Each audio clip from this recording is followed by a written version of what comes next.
dama am benn jafe-jafe bu njëkk mooy xaw ma ndax wolof laa war a wax wala français waaye bu ma waxee français en fait suñu mbokk malien yi nga xam ne ñu ngi Mali te dégguñu wolof moo tax may wax waaye du pour Macron dégguñu soxlawuñu Macron dégguñu.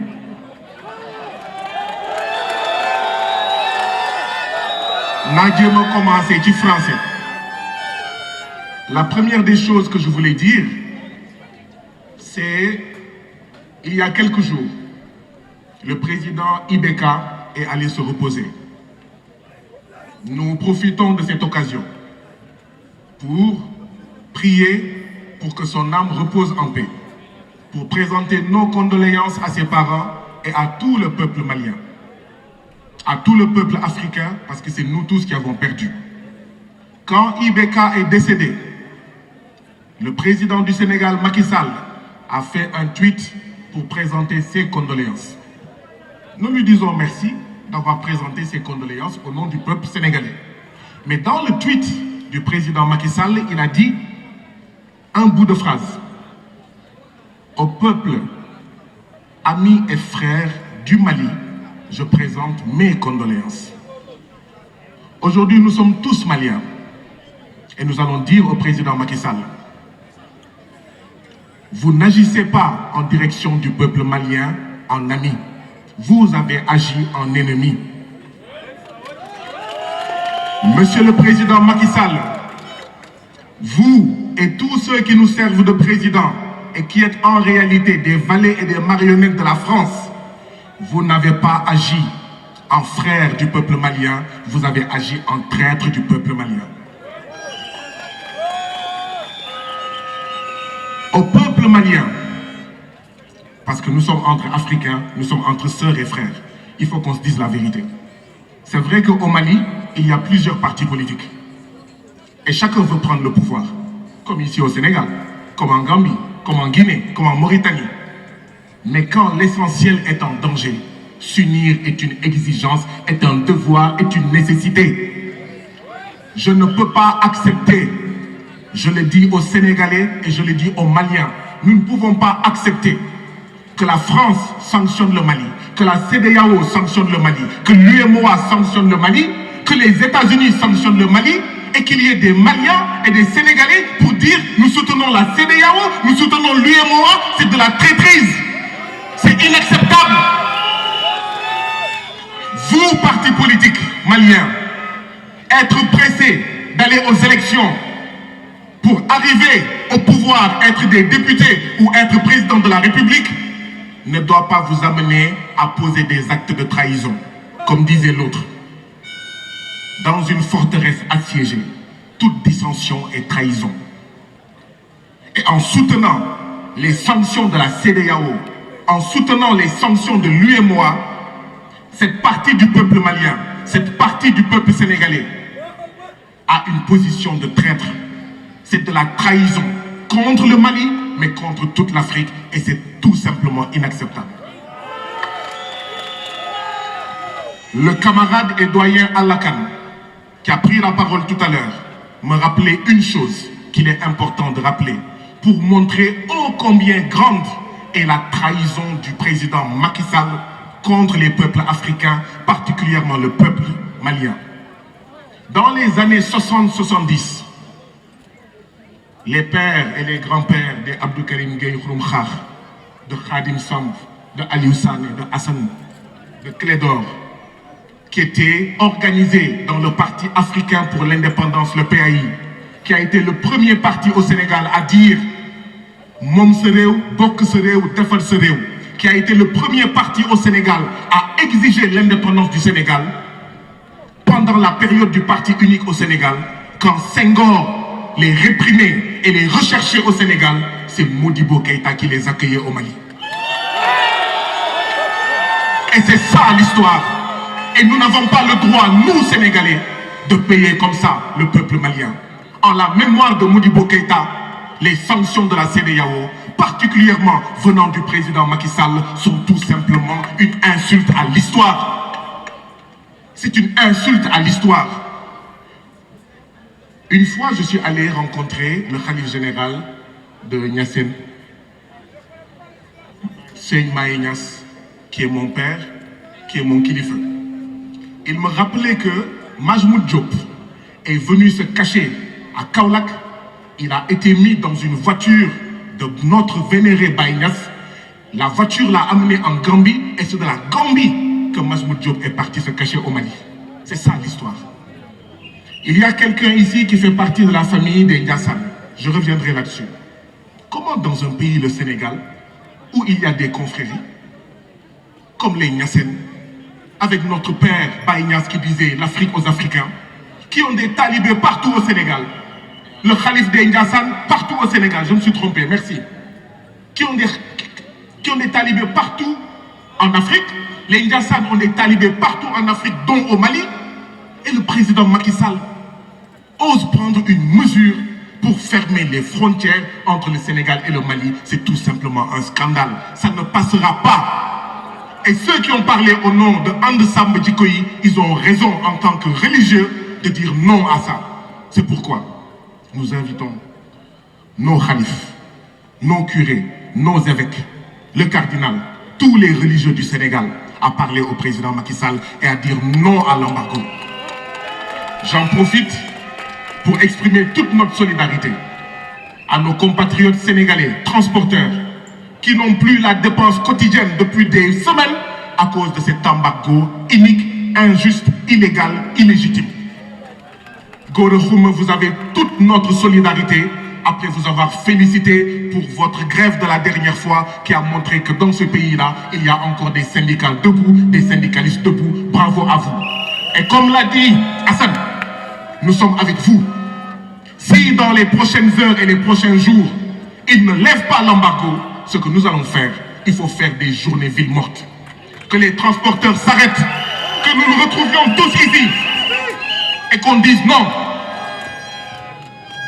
Lolo Bounopé, ce que je voulais ajouter, moi, le Sénégal fait partie des présidents des pays qui disent qu'ils vont sanctionner le Mali. Le Sénégal. 3 informations. Vous, frères maliens qui nous regardez du Mali, je vais vous donner 3 informations. La première, le Sénégal, c'est le pays où il y a une commission électorale nationale autonome, la Sénat. Le président de la Sénat, Doudou Ndir, a fini son mandat depuis 2011. Il est encore président de la Sénat. On a prolongé son mandat de 2011 à maintenant, ça fait plus de 10 ans. Et c'est ce pays qui ose donner des leçons de durée à la transition malienne. 1. 2. Le Sénégal est le pays qui, pour réfectionner la maternité de l'hôpital Dantec, a pris 10 ans. 10 ans pour réfectionner une maternité. Dans un Sénégal sans guerre, dans un Sénégal sans terroristes. Et c'est ce Sénégal-là qui ose donner des leçons de durée à la transition. 3e exemple.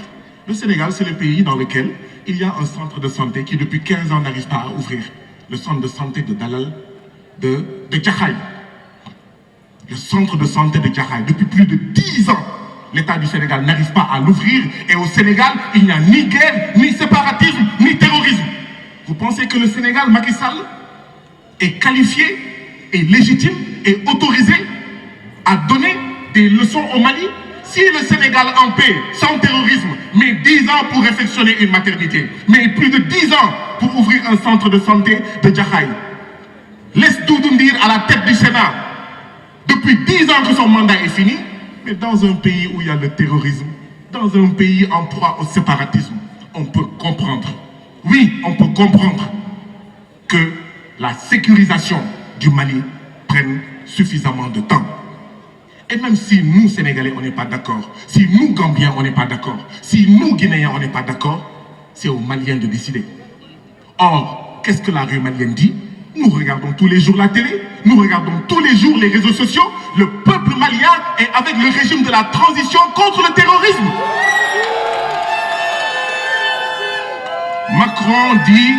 Macron dit que nous devons avoir de la décence pour les 53 soldats français morts dans le Sahel.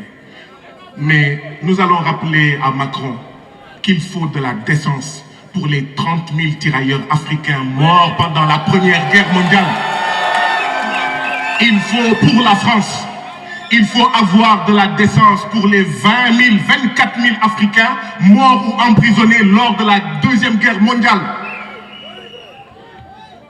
Si Macron dit que la junte actuellement au pouvoir au Mali est illégitime, bah, ce qui est illégitime, c'est que 60 ans après les indépendances, qu'on nous impose encore le franc CFA. Ce qui est illégitime, c'est la présence militaire française en Afrique, au Sénégal, en Côte d'Ivoire, à Djibouti, au Mali, etc. C'est ça qui est illégitime. Mais Sénégalais et Maliens, 53 soldats maliens, français, sont morts pour le Sahel. Posons-nous la question, qu'est-ce qui fait courir la France? Qu'est-ce qui fait courir la France pour que la France accepte de perdre 53 vies françaises? Est-ce que c'est pour les Maliens? Est-ce que c'est pour les Sénégalais? On va en venir. Aujourd'hui en France, il y a 9 200 000 Français qui sont pauvres. Vous pensez que Macron aime plus les Maliens que ces 9 200 000 Français pauvres? Chaque année, il y a 600 agriculteurs français qui se suicident. Vous pensez que Macron aime mieux les Maliens et les Sénégalais que ces 600 agriculteurs français qui se suicident? Il y a plus de 300 SDF qui meurent en France chaque année. Au lieu de s'occuper de ces 300 SDF, de ces 600 agriculteurs, de ces 9 200 000 Français qui sont pauvres, qui sont en dessous du seuil de la pauvreté en France, la France vient prétendre qu'elle aime plus les Sénégalais et les Africains. Au Mali, il y a du bauxite, du lithium, du manganèse, du cuivre, du fer, du phosphate, du pétrole, de l'uranium, du sel, etc., etc., et ce qu'on n'a pas encore découvert. Voilà ce qui fait courir la France. Voilà pourquoi la France ne veut pas dégager. Et c'est honteux que nos présidents, soient manipulés par la France pour punir le peuple malien, parce que le peuple malien a dit France dégage. C'est honteux que Ouattara, Patrice Talon, etc. soient manipulés par la France et l'Union européenne pour sanctionner le Mali. Mais je voudrais rappeler au président Macky Sall, peut-être qu'il ne connaît pas la géographie, le Mali, la superficie du Mali, c'est 6 fois celle du Sénégal. C'est plus de 1 million de kilomètres carrés. Le Sénégal, c'est 196 000 et quelques kilomètres carrés. Et le président Macky Sall a le culot de dire qu'il va sanctionner le Mali.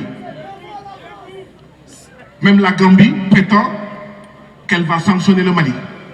Alors que le Mali, c'est 6 fois le Sénégal. Je ne parle pas de la Gambie, je ne parle pas du Bénin, je ne parle pas du Togo. Ni Kounou Yep. Ni Kounou Yep.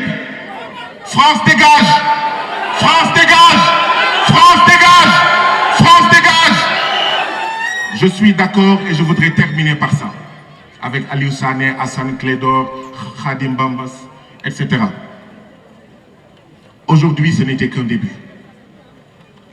Nous devons réfléchir pour voir quel autre acte nous allons poser.